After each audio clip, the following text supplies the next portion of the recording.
Hello, hello, and welcome to the Rock Metal Podcast. I'm your host, John Harris, and today on Rock Metal Podcast, we have ALCHEMIA, and they have a new album called Inception, which released on April 30th via Wormholedeath Records. Right now, I'm being joined by Victor to share some more information about this release and what the band has got going on. So, Victor, welcome to the show. Thank you, John. It's a pleasure to be with you. Beautiful, mister.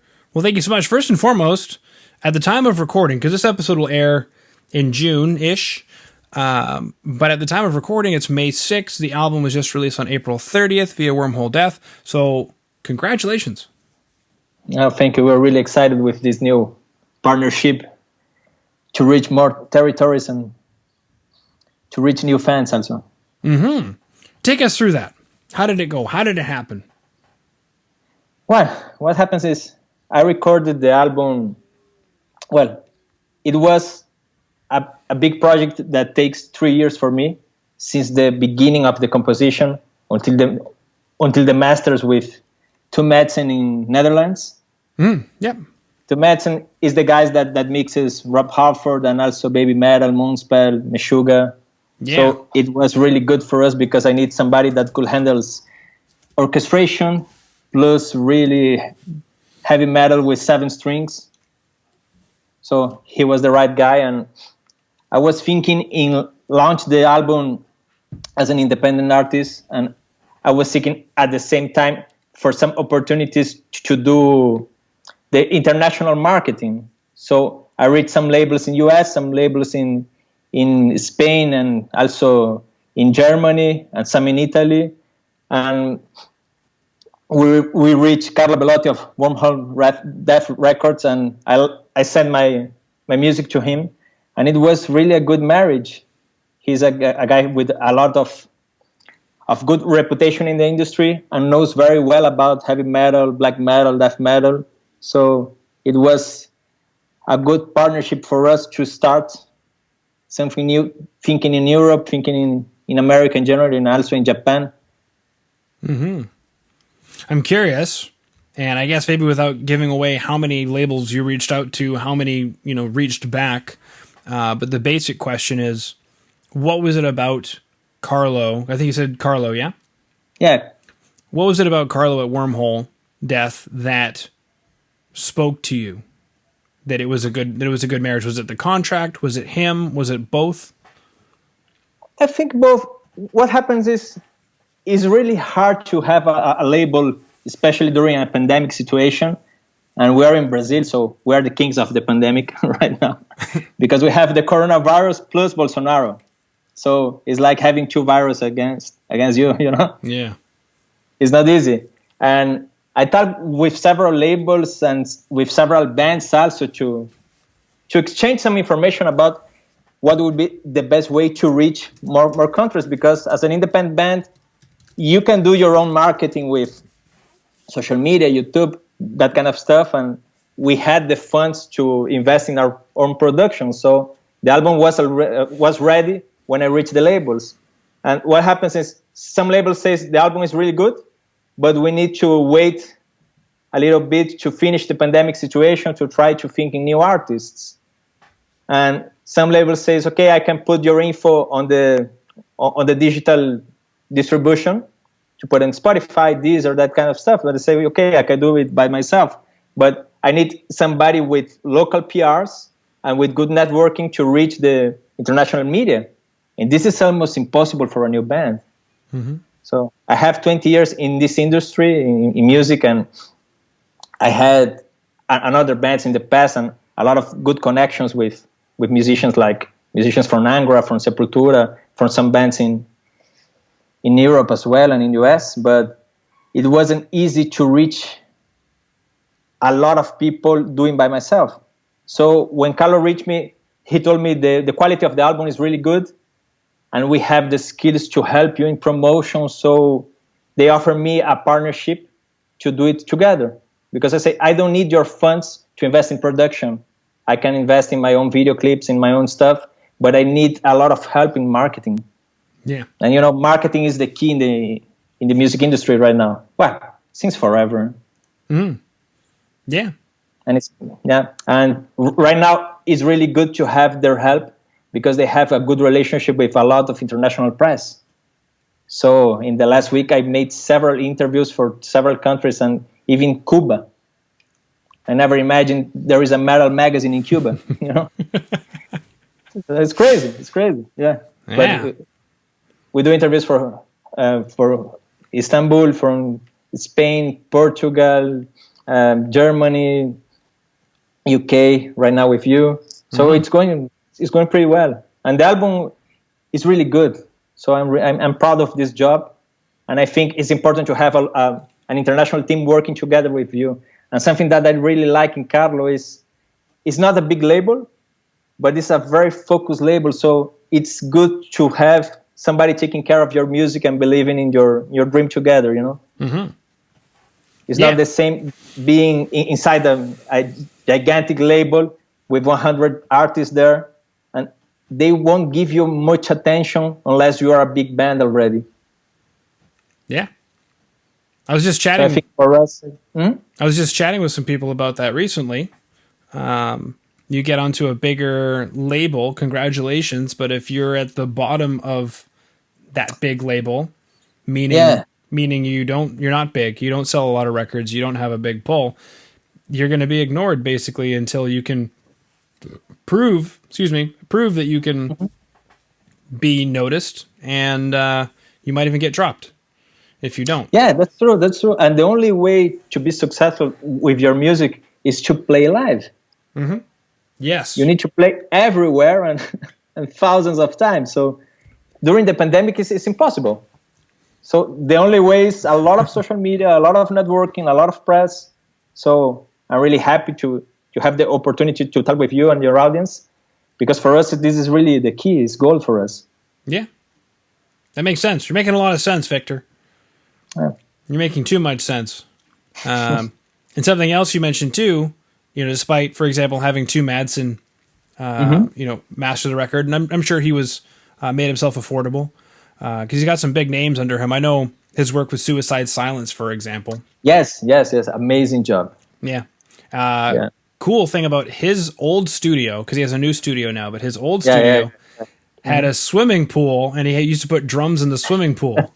Have you seen it? Yes. It's amazing. Yeah. And he made a great job with Toontrack. Yes. So then Toontrack picked it up. Yeah. And he moved to a new studio. So now if he ever wants to go back to the swimming pool, he pulls up the Toontrack drums and he brings up the swimming pool. Yeah, it's amazing. Tue Madsen is a genius. Yeah. He's a metal genius. For me, it was really important to invest in the quality of the album. So I have 2 international guests in the album. I have John Phipps. He's a maestro in UK, and he's the responsible for the orchestrations with us. I create the orchestrations by myself using MIDI tools, using virtual instruments. But I reached John and asked him, help me to put more quality in these orchestrations and check with me if everything makes sense, because it's a lot of stuff. This one song of the album, Save Us, we have 64 channels only of orchestrations. Yeah. So it's crazy. It is. And John works with Moonspell in their former albums. Okay. In the last album. So he's really, really good in orchestrations. He made some efforts with Angra also and with several good bands. Mm-hmm. And he's an expert in heavy metal and orchestrations for heavy metal. Okay. So it was really good to work with him. And Tue Madsen was the perfect solution for us. Mm-hmm. I agree. And it sounds good. Mm-hmm. And something else you mentioned there that I know a lot of bands get wrong is their ratio for how much money to spend on the record versus how much money to market it. And I recently had a conversation with a band where they had spent a gross amount on recording their album and felt that because they spent that much money on their album, that it would just market itself. And it's just, it's not going to market itself. You have to spend the money. It won't work. That's the reason a label could help, Yeah. Because what happens is, if this is a really challenge for every new band, because you don't have money coming for the band. So you need to have a way to invest in yourself, in your career. And in my case, I study a lot. to try to reach the best production as possible, because what I found in other bands that even I played by myself in the past, we reach some effort in the production, and you reach a label, and the label say, okay, the demo is good, so we'll invest some funds to go to a big studio and start again. And I say, no, this won't be my time. I will show them the final record with the biggest quality mixing and mastering. So that's the reason I went to Tue Madsen, and he's not affordable, but it was the only way to do something that the big bands could do with the same quality. Yeah. So it was easier to show to the record labels and say, well, we have the product, we have the image, we have the strategy. I have a degree in marketing and strategy, so this is my background. And I work also in the press. I have magazines for professionals that works in TV and cinema in Latin America. And I work in the past in a magazine from UK called Sound on Sound. Mm-hmm. It's an audio production magazine, so I know the music business very well. And I launched the Brazilian edition years ago. So it was good to bring some network also with the guys of Tune Track and that kind of stuff. And what I noticed is the only way to show our music with good quality is to have the same production quality that the big labels will afford and will invest. Yeah. So that's the reason we invest everything as possible in Alchemia in the first album. Mm-hmm. Okay. We got to talk about Alchemia. We could talk about Sound on Sound, but instead we're going to talk about Alchemia. And then we'll talk about Sound on Sound. Because it's a very cool magazine, especially for anybody who is into audio engineering. It's amazing. Yeah. Very cool. Now, Inception. You mentioned it took 3 years to work on. Mm-hmm. What is this album about? What is the Inception? I am fascinated by human behavior and the horror inside our mind. Phobias, the mind prison, and how to solve this kind of puzzle. So mental disorders. I try to reach this kind of stories inside Inception album. Okay. Then you must have been fascinated by what's happened over the last year and a half. Oh yeah. I almost have the second album ready at the moment. It just writes itself. Yeah, for the first album, I wrote 104 songs. Wow. Without any exaggeration, And I wrote every instrument. So I programmed the drums, I wrote the guitars, I wrote the bass, the orchestration, all the voices. And when everything was finished, I picked the 30 best songs, and I reached some musicians to come to a biggest studio production house and to record again with high-end quality. Yeah. So for the second album, at this moment, I already have something like 42 songs composed already, with lyrics, with all the stuff. So the pandemic is really good for this, for inspiration. Abso-freaking-lutely. Now, with regard to Inception itself, like for example, Grind, this track Grind, what is that about? Did you like it? I did. Yeah? Yeah. Grind, it's a very personal lyric for me.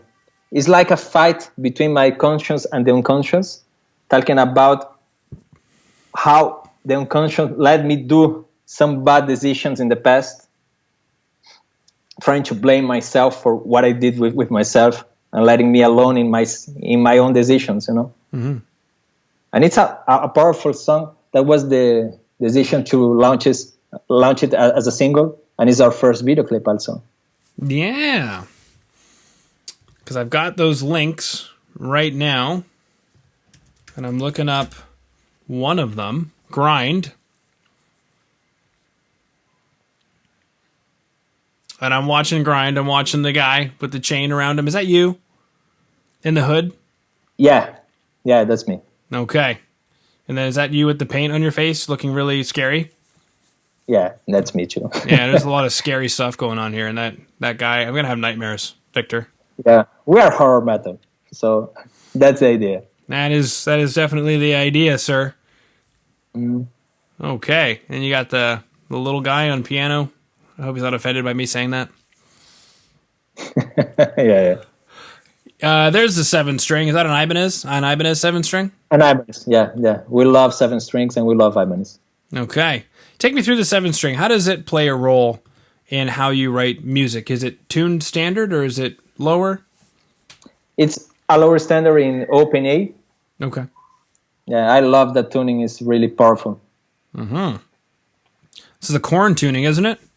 It's a Korn tuning and also the Slipknot. Yeah. Oh, yeah. I love both bands, so. Is that what inspired you to go that route? Also, yeah. I love to play with open tunes. It's easier to do some heavy riffs. Mm-hmm. And 7 strings it's a new word, so I think it works amazing, especially mixing together with the orchestrations. Okay, take us through that. How so? I imagine so many instruments in the mid-range trying to compete with each other, especially like the horns, and then yeah. Right. So it's complicated to put the horns together, and it's so much information. In some music, we put even flutes. So we have the metal instruments inside the orchestration. We have the basses, the violin, the violas, the cellos, everything together, mixed. And I put in some music's 12 different voices together. Right. So how do you go about the vocals? How do you go about producing an orchestration where it works together without clashing? That's the biggest question, and that's the reason I put a maestro working together with me. And I say, man, help me. Yeah. It's not easy, John. It's a crazy and fun adventure because it's a lot of info together. And if you heard the song Inception, it makes sense together. Right. And that's the reason I reached Tue Madsen to do the mix, because I say there is not much guys in the world of metal that could handle the orchestrations with the low tunes. Very true. Very true. It's not easy because we're putting a lot of different instruments in a lot of different ranges. So it's like doing a recipe.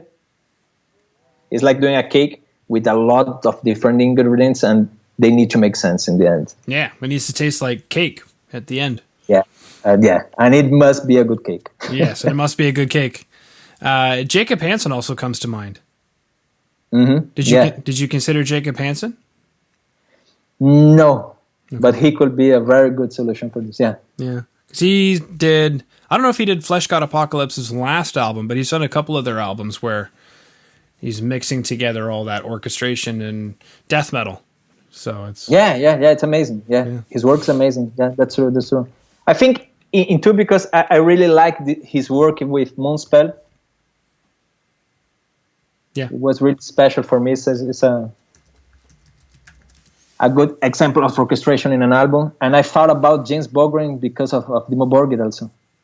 Yeah, that's true. And you did mention Sepultura, and he did Sepultura's last album, Quadra. Amazing job. Mm-hmm. Yeah. Now, James is a genius as well. Now, I'm looking at this artwork. And, of course, you mentioned it's horror metal, so I'm supposed to be spooked out, but I'm totally spooked here. What's going on in the artwork for this album? Inception. It's all about horror metal and the horror stories inside our culture, inside our behavior.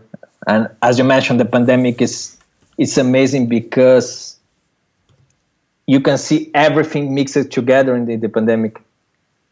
When we found with the whole world is fighting against the same enemy, and it's crazy to see the government using this as a political issue. Mm-hmm. It's really crazy. Yeah, that's been my probably most confusing aspect of all of the situation is that it's a medical situation. So at what point did we get political with it? Well, here they're trying to come as the savior. It's like one side trying to sell the vaccines, the other side saying you don't need the lockdown. Well, it's crazy and political bullshit. Yeah, that's a way to put it, Victor. Yeah, yeah. So what is? I am fascinated since my childhood with horror movies and the soundtracks of movies like The Exorcist. I don't know if you like horror.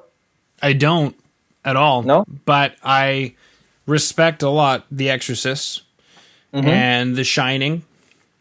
Yeah, The Shining is beautiful. Yeah. So I think it's because a lot of horror movies are just so badly done. But yeah, if there are any that are done really well, then sure, I might give it a shot or a chance or whatever. And something that I really like in horror movies is the soundtracks has 50% of the responsibility of the spooky time. Mm. You know? Yeah. If you put out the soundtracks and the effects, the movies is okay. Yeah. But if you change this to a tense situation, it works very well. And I wanted to put this inside the music. So the orchestrations and the piano, they are really spooky. Mm-hmm. And they have a lot of influences of horror movie soundtracks, especially Exorcist or even Halloween, that kind of stuff. Yeah. And I mix everything together with the heavy metal part. And I think horror and heavy metal has a lot in common. Okay. I was thinking Halloween myself, oddly enough. Yeah, I was thinking that. I don't know why it came to mind. It's been years since I've seen Halloween, but it came to mind. So good work there, Victor. Yeah, that's the idea. Cool. All right, so we chatted about signing to Wormholedeath. We chatted about working with Tue Madsen. We chatted about even Sound on Sound magazine a little bit. Yeah. Chatted about the album as a whole. Inception, we chatted about the track Grind and the music video for it, which will be available on today's show notes. So, Victor, is there anything I missed that you needed or wanted to chat about? Well, the idea for the next year, as soon as we have the vaccines everywhere, is to think in an international tour. And we need to play in Canada. I agree. I think you do. Yeah, so when we reach Canada, you will be our guest of honor, of course. Yeah. So I'll take you to have you there. Yeah, I'll take you to a Brazilian steakhouse. Oh, yeah, of course. And that way you'll either feel welcome or you'll feel like, why did I come to Canada if I'm just going to continue to eat Brazilian food? That's true. No, but food is always good everywhere. So yeah. Cool. Especially with beer. That's right. Are you more of a beer guy, or do you like what are those drinks called? Caipirinhas? Caipirinhas is really good. Okay. Have you tried? Oh yeah. Yeah, caipirinhas is beautiful. Mm-hmm. Yeah. I love every kind of alcohol. So okay. If it's alcohol, it's like gasoline for me. It's good. Yeah. What else is there? Feijoada? Feijoada is amazing, but the Brazilian beef is huge. Okay. Have you been here? No, I haven't. You need to come at least once in the carnival. Okay, I'll do that. It's a beautiful party. Yeah. After all the vaccinations and the political unrest and everything, I'll... Yeah. Political will always be a mess, my friend. You don't have this kind of mess because you're in Canada. That's a beautiful country. Oh, thank you, sir. Thank you. You have political stability and everything works there. Or at least almost everything. Yeah. As soon as I think of what doesn't work, I'll get back to you. I'll have to find somebody who is upset with our current situation and find out from them what isn't working. Yeah. All right. Well, thank you so much for coming on to the Rock Metal Podcast today, Victor. Thank you, John. It was really a pleasure to meet you.